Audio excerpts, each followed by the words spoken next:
पूजे भूपति सकल बराती, समधि सम सादर सब भांति।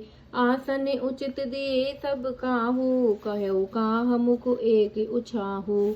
राजा जनक जी ने सब बारातियों का समधि दशरथ जी के समान ही सब प्रकार की से आदर पूर्वक पूजन किया और सब किसी को उचित आसन दिए। मैं एक मुख से उस उत्साह का क्या वर्णन करूं।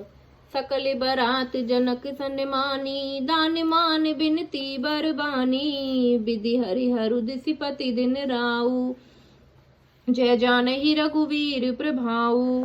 राजा जनक ने दान मान सम्मान विनय और उत्तम वाणी से सारी बारात का सम्मान किया। ब्रह्मा विष्णु शिव दिक्पाल और सूर्य जो श्री रघुनाथ जी का प्रभाव जानते हैं, कपट वे प्रबर वेश बनाए, कौतुक देखहि अति सचु पाए। पूजे जनक देव सम जाने, दिए सुआसन बिनु पहिचाने। वे कपट से ब्राह्मणों का सुंदर वेश बनाए हुए ही सुख पाते हुए सब लीला देख रहे हैं। जनक जी ने उनको देवताओं के समान जानकर उनका पूजन किया और बिना पहचाने भी उनके सुंदर आसन दिए। पहचान को के ही जान सबहि अपान, सुधी भोरी भई आनंद कंदु बिलो की दुलहु उभय दिसी आनंदमयी। सुर लखे राम सुजान पूजे, मानसिक आसन देई अवलोकि सिलु सुभाऊ। प्रभु को विबुध मन प्रमुदित भय। कौन किसको जाने पहचाने, सबको अपनी ही सुध भूली हुई है। आनंद कंद दूल्हे को देखकर दोनों ओर आनंदमयी स्थिति हो रही है। सुजान सर्वज्ञ श्री रामचंद्र जी ने देवताओं को पहचान लिया और उनकी मानसिक पूजा करके उन्हें मानसिक आसन दिए। प्रभु का शील स्वभाव देखकर देवगण मन में बहुत आनंदित हुए। रामचंद्र मुख चंद्र छवि, लोचन चारु चकोर।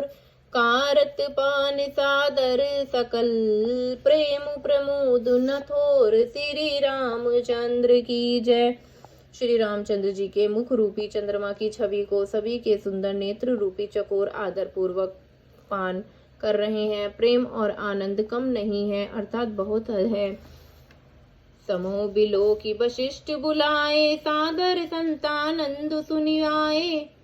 बेगी कुंवरी अब आनहु जाई, चले मुदित मुनि आय सुपाई।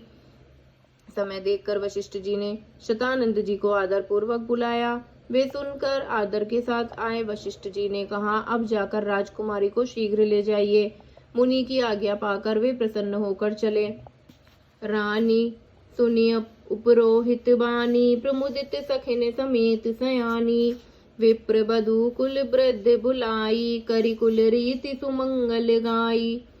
बुद्धिमती रानी पुरोहित की वाणी सुनकर सखियों समेत बड़ी प्रसन्न हुई। ब्राह्मणों की स्त्रियां और कुल की बूढ़ी स्त्रियों को बुलाकर उन्होंने कुल रीति करके सुंदर मंगल गीत गए। नारी बेश जे सुर बर बामा, सकल सुभाए सुंदरी श्यामा। तिनहि देखी सुख पावहि नारी, बिनु पहिचानी प्रणहु ते प्यारी।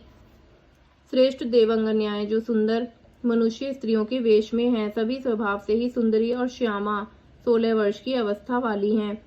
उनको देखकर रानीवास की स्त्रियां सुख पाती हैं और बिना पहचान के ही वे सबको प्राणों से भी प्यारी हो रही हैं।